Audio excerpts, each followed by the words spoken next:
When I first came to Africa, I was scammed.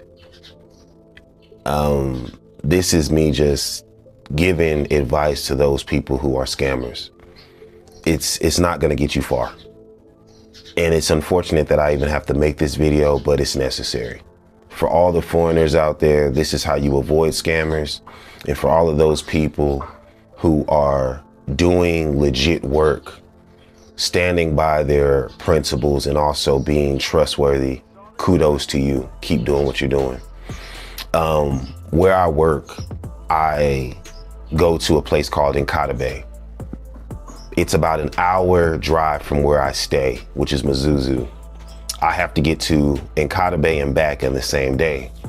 So whenever I am asked to go to work, I leave early in the morning. So one time I was, going to go find a taxi in town. One taxi driver said, hey, it's 15,000 to get to Nkatabe. I said, okay. Now, mind you, this person didn't know that I did the research, etc. beforehand. I knew it was less than that. People, when they hear the accent, they always ask, where are you from? Their eyes get big. They're like, well, you're not from here. So they're automatically thinking money. They're automatically thinking, how much can I get out of this person? Whether I talk to them one time, this is my only interaction with them, etc. And I told the person respectfully, hey, it's okay. I'll get back to you. So I went to another taxi driver. This guy said, hey, the original price is 10,000. I said, yeah, that sounds about right. So this particular individual also let me know that not only will they get me to Nkatabe, but also they'll have a driver for me at the certain amount of time when I should be done with my job to come back to Mzuzu safe for the same price. This person who was trying to upcharge me lost. They missed out not just on 15,000, but on 10,000.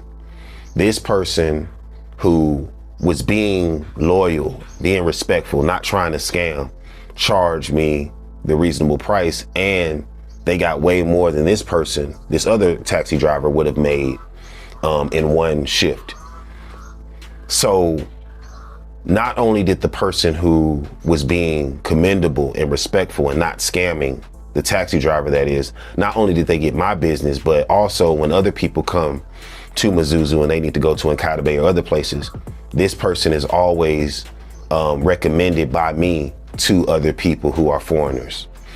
And the point that I'm trying to make is to where when you are a scammer, people start catching on to what you're doing. They start realizing like, you can't be trusted.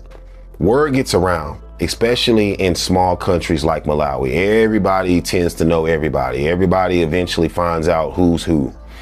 So when you come to Malawi, when you come to Nkatabe, you have to know how to operate your business respectfully. That's how you gain more business. You go further when you're being trustworthy, when you're being loyal, and you get recommended to other people who are going to come and visit you. But a lot of people tend to steer away from those people who are known for scamming, known for trying to do things to people that are mischievous and deceitful. And I hate using these strong words, but that's what I've seen a lot of since I've been in Africa. But it's good to know that there are a lot of trustworthy people out there who are doing great things by making sure that they're not scamming, they're not trying to make a quick buck, and they know that being loyal, respectable to their customers, and trustworthy can get them far, can take them far in life. So that's my take for all the people who have thought about scamming. Don't do it. It won't get you far at all. It won't help. And for all those people who are being trustworthy, things are going to only get better for you. And for all those foreigners out there, know the language, know that they have apps out there that can translate for you. When somebody's speaking around you, speaking about you, you feel like somebody's always have a translator right there, someone who you can trust, or an app that you can trust that can translate different languages. So that way you won't have to even worry about getting scammed, because you already know how the conversation is going, even if it's in a language that you're not familiar with. And always do your research and know the prices, and always shop around before you commit to a certain price, you know, so that way, you know, for a fact, hey, I'm not, you know, being scammed. I'm not losing out on money that I shouldn't be spending, and I can save it, you know, for a later time. So that's my advice for all the foreigners who are coming to visit in Kudzi. It's a great place, and it's going to continue to be great because there's a lot of people out there who are loyal and dedicated to giving the best and most trustworthy service to their customers.